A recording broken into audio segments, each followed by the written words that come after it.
औरत की तो अल्लाह ताला ने जिम्मेदारी बड़ी शानदार रखी है। जब तक बाप जवान होता है तो बेटी उसके घर रहती है, और जब बच्ची जवान होती है, अब्बा थोड़ा बूढ़े होने लगता है ना, तो अल्लाह ताला खामद की ड्यूटी लगा देता है औरत पर। और जब खामद थोड़ा बूढ़ा होने लग जाता है तो बच्चे जवान हो जाते हैं। तो मैंने कहा बीबी तू समझी नहीं, तू कहती है मेरा घर कोई नहीं।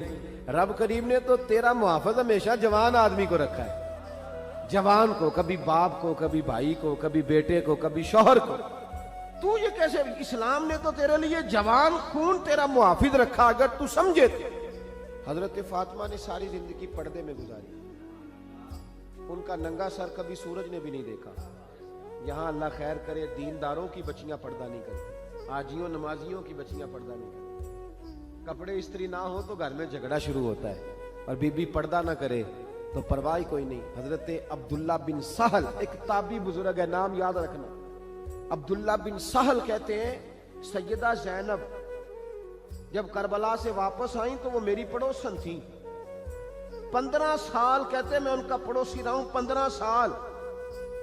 15, इमाम शौरानी ने इसको लिखा है, 15 साल में हजरत जैनब का पड़ोसी रहा।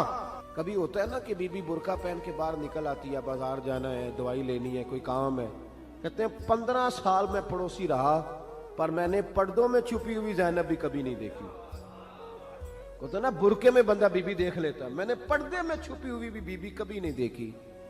तो करबला वालों का तो तरीका पर्दा है।